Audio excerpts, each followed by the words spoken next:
Hi friends, आज हम on capital का लास्ट पॉइंट स्टडी करेंगे। ऑन कैपिटल में हमने देखा था इक्विटी शेयर स्टडी के, उसके बाद प्रेफरेंस शेयर स्टडी के। ऐसे ही सेम ऑन कैपिटल में कंपनी के लिए सबसे इम्पोर्टेंट अगर कोई सोर्स है, चीपेस्ट सोर्स या फिर एक ऐसी मेथड, इजी मेथड, ऐसी मेथड का उसे कहा जाता है रिटेनिंग अर्निंग। रिटेनिंग अर्निंग क्या हो सकता है? एक सिंपल वर्ड्स में अगर मैं बताना चाहूँ तो सिंपल वर्ड्स में तुम्हारे पेरेंट्स जब कोई सैलरी अर्न कर रहे हैं, वो 10,000 या फिर 20,000 30,000 अगर सैलरी अर्न कर रहे हैं, वो टोटल सैलरी पूरे फुल मंथ में वो पूरा का पूरा खर्चा नहीं करते। तो फिर क्या करते हैं? उसमें से कुछ ना कुछ सेविंग करते हैं, डॉक्टर्स मैरिज के लिए, एजुकेशन के लिए, या फिर अनफॉर्चुनेटली फेस होने वाले मेडिकल के लिए। ऐसे कुछ ना कुछ हम सेव करते रहते हैं। सेम वैसे ही कंपनी अपना ऑन कैपिटल में कैश या फिर जो कुछ कैपिटल है वो कैपिटल अरेंज करते वक्त रिटेनिंग अर्निंग का यूज करते हैं। रिटेनिंग अर्निंग क्या है? तो फिर कंपनी जब अपने पूरे फ्लो में होती है, अच्छा प्रॉफिट अर्न कर रही है, तो उस वक्त कंपनी एक प्रूडेंट कंपनी यानी एक केयरफुली या फिर एक ऐसी कंपनी, इंटेलिजेंट कंपनी या फिर एक ऐसी कंपनी जो प्रूडेंट कहा जाता है। प्रूडेंट मीन्स एक अच्छी कंपनी जो एक सोच समझ के आगे फ्यूचर में क्या होने वाला है या फिर उसके बारे में सोचने वाली ऐसी कंपनी, प्रूडेंट कंपनी अपना टोटल प्रॉफिट डिस्ट्रीब्यूट नहीं करती है अमंग द शेयर होल्डर्स। तो फिर उसमें से कुछ percentage part of profit are keep aside, वो एक कीप असाइड करते यानी एक साइड को कर देते या फिर सेविंग करते, ऐसे वो एक्यूमुलेटेड करते रहते हैं मेनी ईयर्स। तो फिर एक अच्छी कैपिटल या फिर एक अच्छी कैपिटल कंपनी को यूज करने के लिए मिल जाता है, फिर कंपनी उसका यूटिलाइज करती है अलग अलग तरीके से। तो हम स्टडी करेंगे रिटेनिंग अर्निंग। रिटेनिंग अर्निंग में business organisation are subject to variation in earning. Business organisation हमने देखा स्टार्टिंग में कि बिजनेस ऑर्गेनाइजेशन को ऑलवेज एनी टाइम कैपिटल की रिक्वायरमेंट होती है। तो फिर वो कैपिटल, वो कंपनी क्या करती है? अपने कैपिटल के अरेंजमेंट के लिए अलग अलग सोर्सेज चेक करती है। Business organisation are subject to variation in earning, वो अलग अलग वेरिएशन से अर्न करती है कैपिटल या फिर जो कुछ उन्हें लगने वाली कैश है वो। Business organisation are subject to variation in earning. It will be a wise decision. It will be a wise decision to keep aside a part of earning during period of high profit. देखो क्या बता रहे हैं? It will be a wise decision to keep aside. एक company के decision होता है कि wise decision क्या? Keep aside a part of earning, जो कुछ अर्न किया है कंपनी ने, earning during period of high profit, जो हाई प्रॉफिट कंपनी ने अर्न किया है ड्यूरिंग पीरियड, जो कंपनी के हाई प्रॉफिट के ड्यूरिंग पीरियड में, उसका एक कीप साइड यानी कुछ एक साइड को वो कर सकती है वो प्रॉफिट को। और prudent company does not distributed. Prudent company जो एक ऐसी कंपनी, इंटेलिजेंट कंपनी या फिर अच्छी कंपनी कहा जाएगा या जिनके पास फ्यूचर प्लानिंग होती है, a prudent company does not distributed the entire profit on among share holder. यानी कंपनी, और प्रूडेंट कंपनी एक ऐसी कंपनी जो अपना does not distributed the entire profit, total profit distribute नहीं करती है। तो फिर क्या करती हो? Earn among share holder, a part of profit is retained by company। जो कुछ प्रॉफिट है, a part of profit retained by company, वो एक कीप असाइड करती है। a part of profit is retained, वो सेव करती है, संभाल के रखती है, retained by company in form of reserve fund। किस फॉर्म में वो सेव करती है या फिर रिटेन करती है? Reserve fund. रिजर्व फंड के फॉर्म में। अभी तुम फाइनल अकाउंट में रिजर्व फंड स्टडी कर रहे होगे, रिजर्व फंड कहाँ पे आता है, कहाँ नहीं, ये सबको मालूम है। रिजर्व फंड कंपनी के बैलेंस शीट के लाइबिलिटी साइड में होता है या फिर कहाँ पे होता है, ये तुम्हें अच्छे से मालूम है। तो फिर ये क्या है? कंपनी अपना जो प्रॉफिट है वो प्रॉफिट कीप साइड कर रही है, किस फॉर्म में? रिजर्व फंड के फॉर्म में। This this reserve are a part of profit is retained by company in form of reserve fund. These reserve are the retaining earning of the company. ये जो reserve है company का, this reserve are the retaining earning of the company, company की earning है। Company ने जो profit earn किया है, अच्छी कंपनी है, हाई प्रॉफिट अर्न कर रही है, तो वो कंपनी सोच रही है कि कुछ ना कुछ तो सेव किया जाए। क्योंकि हमारे पेरेंट्स से हमें एक सीख मिलती है कि जितना हम अच्छा सेव करेंगे उतना हमारा फ्यूचर ब्राइट होता है। क्योंकि सेविंग, हमारी जो कुछ सेविंग होती है वो हमें बैड टाइम या फिर अनफॉर्चुनेटली कुछ बैड सिचुएशन जब हम फेस करते हैं, वही सेविंग हमारी यूज होती है। तो फिर this reserve are the retaining earning of the company, the sum total of retaining earning gets accumulated over the years.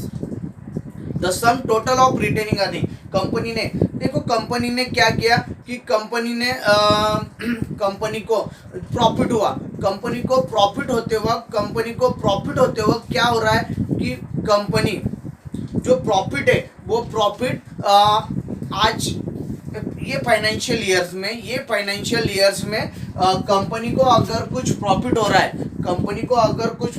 रहा है, तो उस वक्त कंपनी क्या करेगी, उस वक्त अगर हम अंडरस्टैंड करो 1 लाख रुपीस हर साल कंपनी को प्रॉफिट हो रहा है 1 लाख रुपीस प्रॉफिट हो रहा है, तो उस वक्त कंपनी 10,000 सेव करते रहेगी। 10,000 सेव करते ऐसे वो ओवर द ईयर, उन्होंने अगर 10 ईयर्स वो सेव किए, तो फिर सेविंग कितनी होगी कंपनी की, 1 lakh.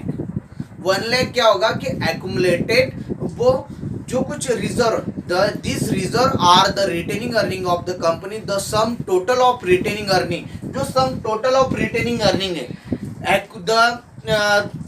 Gets accumulated over the years. ऐसे वो कंटिन्यू जब तक हाई प्रॉफिट अर्न कर रही है वो सेव करते रहते हैं। दिस एक्यूमुलेटेड प्रॉफिट्स आर री invested in the business rather than distributed as dividend।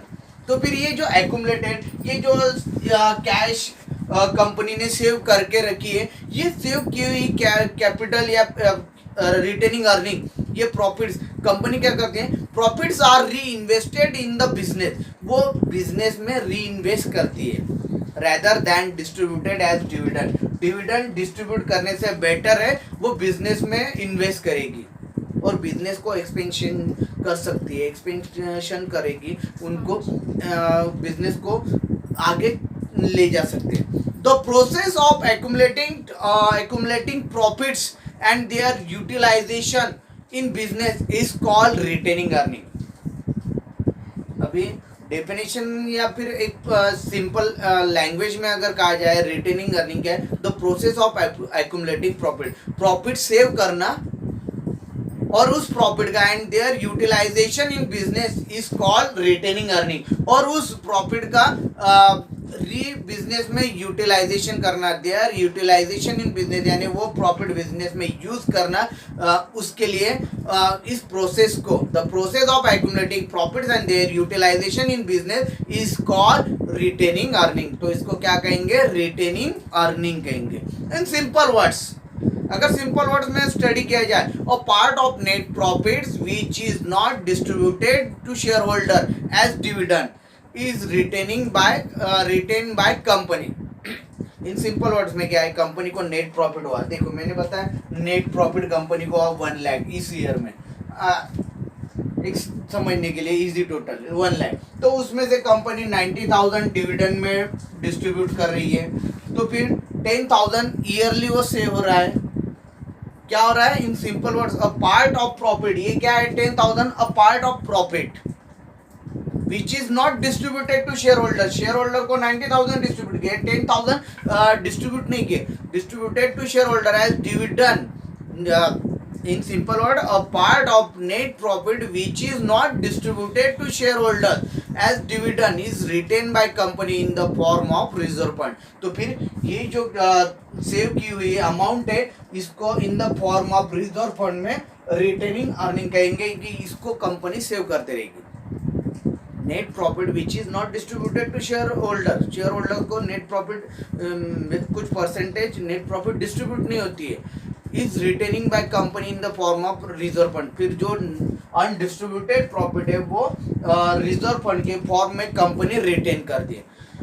Company converts its reserve fund into business into bonus shares capital and capitalize its profit. तो फिर कंपनी बिजनेस में ये जो 1,00,000 rupees अभी हम देख रहे हैं, ये क्या है, रिटेनिंग अर्निंग या फिर कंपनी का रिजर्व फंड। तो फिर ये रिजर्व फंड को कंपनी कन्वर्ट्स कैसे करती है, यूटिलाइज कैसे करती है बिजनेस में। तो फिर reserve fund company converts its reserve into bonus shares capital. Company अपने एग्जिस्टिंग शेयर होल्डर्स को जो बोनस शेयर्स इशू कर रही है वो यूज करेगी, उसका सोर्स यूज करेगी, या फिर एंड कैपिटलाइज इट्स प्रॉफिट, और वो बिजनेस को कैपिटल में इन्वेस्ट कर लेगी। This capitalization of profit by issue of bonus shares is known as plowing back of profit और सेल्फ फाइनेंसिंग। क्या हो रहा है, जो सेविंग की अमाउंट है वो बिजनेस में लाने के लिए कंपनी ने क्या किया, बोनस शेयर्स इशू कर दिए, यानी कंपनी का कैपिटल हाई हो गया, वो क्या, रिजर्व फंड ये होने से।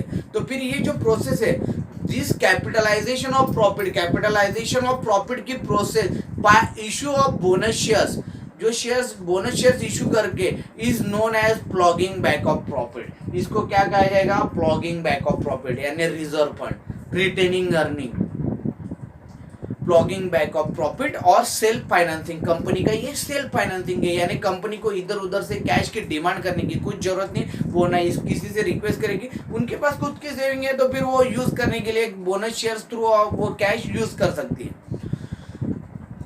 Equity share holders, bonus shares are issued free of cost to the existing ये जो बोनस शेयर्स है, हमने देखा था बोनस शेयर कैसे देती कंपनी, फ्री ऑफ कॉस्ट, किसको, एग्जिस्टिंग इक्विटी शेयर होल्डर्स को, out of the retaining earning. जो रिटेनिंग अर्निंग में की जो कैश है वो एग्जिस्टिंग एग्जिस्टिंग शेयर होल्डर्स को कंपनी बोनस शेयर्स थ्रू उसे फ्री ऑफ कॉस्ट देगी।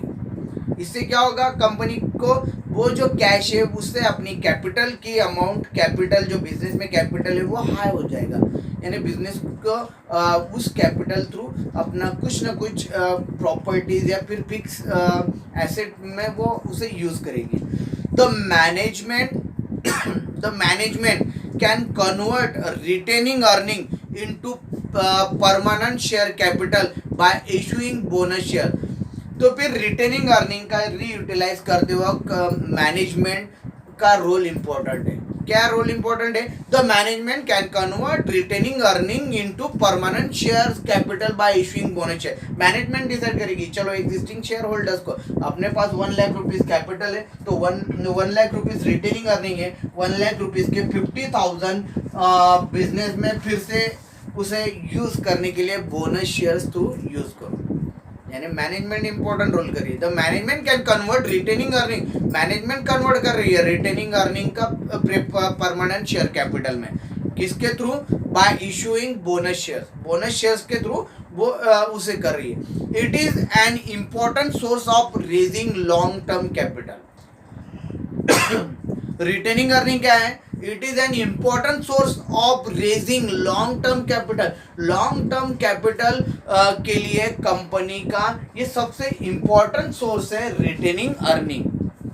It is simple and cheapest method of raising finance. ये सबसे सिंपल मेथड है, कंपनी को कुछ करने की जरूरत नहीं, जो प्रॉफिट हो रहा है उसको सेव करो, और उसके बाद कुछ चीपेस्ट मेथड, कोई खर्चा करने की जरूरत नहीं। अगर कंपनी शेयर्स इशू कर रही तो ब्रोकर अरेंज करने से लेकर सब, ब्रोकर से लेकर एडवर्टाइजमेंट से लेकर सब, एक पूरी टीम अपने शेयर्स को इशू करने के लिए या फिर कैपिटल अरेंज करने के लिए लगती है। बट यहाँ पे ये सिंपल मेथड है, चीपेस्ट मेथड है, कोई कुछ करने की जरूरत नहीं है। कंपनी को प्रॉफिट हो रहा है, वो एक्यूमुलेट किया जा रहा है, वो एक्यूमुलेट प्रॉफिट कंपनी के अकाउंट में सेव होते जाता है, फिर वो यूज किया जाता है। फिर ये रेजिंग फाइनेंस की सबसे चीपेस्ट एंड सिंपल मेथड है। It is used by establish companies, और ये कौन कर सकता है, मैंने बताया था स्टार्टिंग में, प्रूडेंट कंपनी एक अच्छी कंपनी है, सोच समझ के काम करने वाली इंटेलिजेंट कंपनी जिसे कहा जाता है। But it is use by establish company. एक अच्छी कंपनी, आज अगर मैंने कंपनी स्टार्ट की, आज कंपनी स्टार्ट की, एक साल में company first year, second year, third year, 3 या 4 साल तक कंपनी को प्रॉफिट की लिमिटेशन होती है। तो ऐसी कंपनी जो स्टार्टिंग कंपनी है वो यूज़ नहीं कर सकती है रिटेनिंग अर्निंग का, क्योंकि उनके एक्सपेंसेस ही उतने होते हैं कि उनको ज़्यादा से ज़्यादा लोन की रिक्वायरमेंट होती है, तो वो कहाँ से वो सेव करेगी।